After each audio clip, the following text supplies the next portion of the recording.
Hello viewers, আসসালামু আলাইকুম। আজকে আমি আপনাদের সাথে একটা শিক্ষা সফরের ভিডিও শেয়ার করতে চাচ্ছি, যেটাতে আমরা গিয়েছিলাম সুন্দরবনে। তো আমরা খুব সকালে ঘুম থেকে উঠি, সকাল 3টায় ঘুম থেকে উঠে ঝটপট রেডি হয়ে চলে গেলাম বাসের কাছে। বাস ছাড়ার সময় সকাল 5টায়। তো বাসে উঠে পড়লাম আর আমাদের যাত্রা শুরু হলো সুন্দরবনের উদ্দেশ্যে। তো আমাদের যাত্রা শুরু নারায়ণগঞ্জ থেকে। তো যেতে যেতে যাত্রাবাড়ি হয়ে আমাদের খুলনা যেতে হবে। খুলনা যেতে হলে আমাদের পদ্মা সেতুর উপর দিয়ে যেতে হবে। তো পদ্মা সেতু যেতে হলে আমাদের মাওয়া যেতে হবে। তো আমরা চলতে লাগলাম মাওয়ার উদ্দেশ্যে। যাত্রাবাড়ি থেকে মাওয়ার রাস্তাটা অনেক সুন্দর, কোনো জ্যামজট নেই। সারা রাস্তায় দুই পাশে অসাধারণ ভিউ দেখতে পাওয়া যায়। দেখতে দেখতে আমরা চলতে থাকলাম মাওয়ার দিকে। আজকের ভিডিওতে আপনাদের দেখাবো আমরা সুন্দরবনে গিয়ে কি দেখলাম, কি করলাম, কিংবা কোন কোন জায়গায় গেলাম, সেটাই আপনাদের ভিডিওর মধ্যে দেখাবো। আমাদের নারায়ণগঞ্জ কুয়াশা না থাকলেও কিন্তু মাওয়ার দিকে প্রচুর কুয়াশা ছিল। চলতে চলতে আমরা পৌঁছে গেলাম এক্সপ্রেস ওয়ে টোল প্লাজায়। টোলের টাকা পরিশোধ করে বাস ছেড়ে দিল। আমরা অল্প কিছুক্ষণের মধ্যেই উঠে যাব পদ্মা সেতুর উপরে। এই প্রথম আমি পদ্মা সেতুতে যাব, এই নিয়ে আমি খুব এক্সাইটেড। ভাবতেছিলাম যে কতটা ভালো লাগবে পদ্মা সেতুর উপরে যখন উঠবো এবং দুই পাশের নদীর ভিউগুলো দেখব। চলে আসলাম পদ্মা সেতুর উপরে। অসাধারণ একটা ফিল দিচ্ছিল এবং কুয়াশার কারণে ঠিকমতো দেখতে পাচ্ছিলাম না, তাও কিছুটা জুম করে দেখার চেষ্টা করছিলাম ক্যামেরাটা। আমার কাছে তো খুবই ভালো লাগছিল, জীবনের প্রথম পদ্মা সেতুতে আসা। ভাবছিলাম যে আসবো, ভাবতে ভাবতেই শিক্ষা সফরের সাথে চলে আসলাম। তো যেহেতু আমাদের যেতে হবে খুলনায় পদ্মা সেতুর উপর দিয়ে, দেখতে দেখতেই পদ্মা সেতু প্রায় শেষের দিকেই চলে আসলাম। কিন্তু আমার অনুভূতিটা অসাধারণ, কারণ আমি এই প্রথমেই পদ্মা সেতুতে আসলাম এবং দেখলাম। ওয়াও, সুবহানাল্লাহ, অনেক ভালো লাগলো। পদ্মা সেতু পার হয়ে ফরিদপুর ভাঙ্গা হয়ে আমরা রওনা দিলাম মংলার দিকে। তো যেহেতু আমি শিক্ষা সফরের সাথে আসছি স্টুডেন্টদের সাথে, তো ওরা খুব আনন্দ করতেছে এবং বাসের মধ্যে অনেক মিউজিক হচ্ছে এবং তারা মিউজিকের সাথে সাথে খুব আনন্দ করতেছে। ফরিদপুরে এসে আমরা ছোটোখাটো একটা যাত্রা বিরতিতে আসি এবং বাস থামে। তো কিছুক্ষণের মধ্যেই যাত্রা বিরতি শেষ, আমরা আবার উঠে পড়লাম বাসে, রওনা হয়ে গেলাম মংলার উদ্দেশ্যে।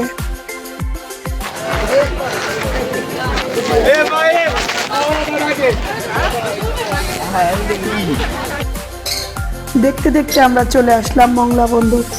বাস থেকে নেমে পড়লাম সবাই, যেতে হবে লঞ্চ গার্ডে।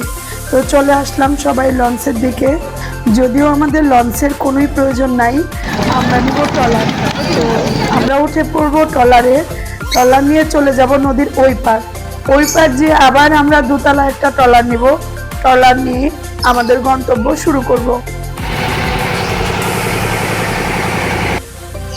এই পারে এসে আমরা আবারও একটা ট্রলারে উঠে পড়লাম।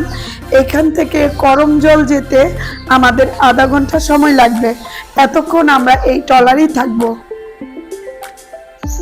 এখন আর আমি বেশি কথা বলবো না, আমিও দেখি নদীর দুই পাশের সৌন্দর্য, আমার সাথে সাথে আপনারাও দেখে নিন নদীর সৌন্দর্য।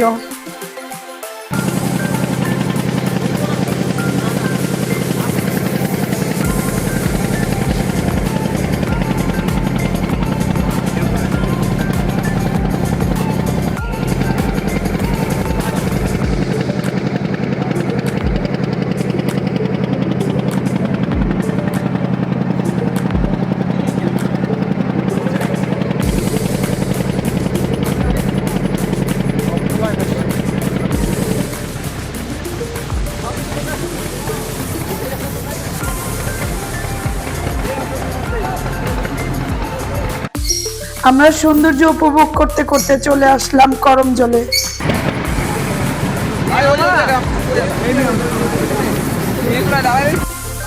করমজলের গেটের সামনে করমজলের ম্যাপ রাখা আছে।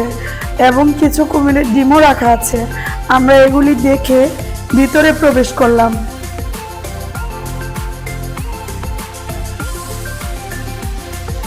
গরম জলের গেটে ভিতরে প্রবেশ করার পরে আমরা কিছু বানর দেখতে পাই এবং কিছু ছেলেপুলেরা বানরের সাথে দুষ্টুমি এবং সেলফি তুলতেছিল।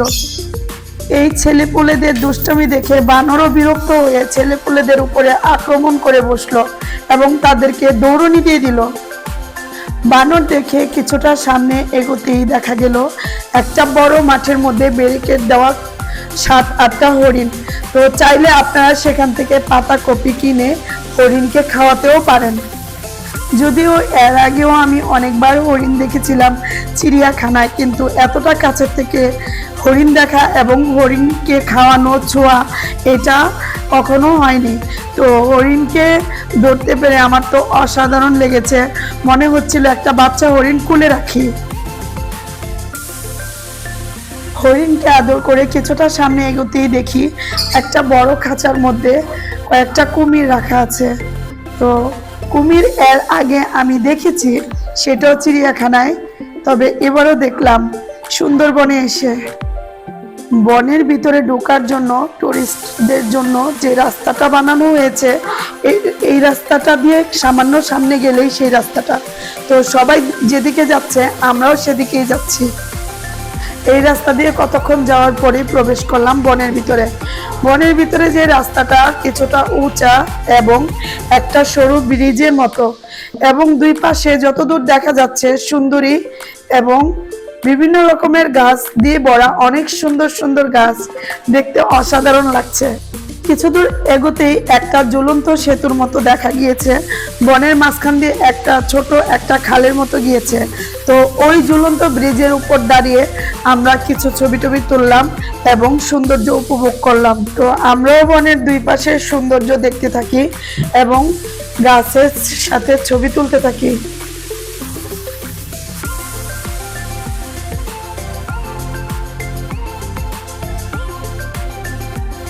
বনের সৌন্দর্য উপভোগ করতেছি আর দেখতেছি দুই পাশের ভিউটা। রাস্তাটা বেশ উঁচু, যেন বন্যপ্রাণী কোনো পর্যটকদের আক্রমণ করতে না পারে। দুই পাশে নেট দেওয়া আছে, অতএব কোনো হিংস্র প্রাণী কাউকে আক্রমণ করতে পারবে না। এবং অনেক সুন্দর সুন্দর গাছ এবং রাস্তাটাও সুন্দর, আমরা দেখছি আর উপভোগ করছি সুন্দরবনের সৌন্দর্য।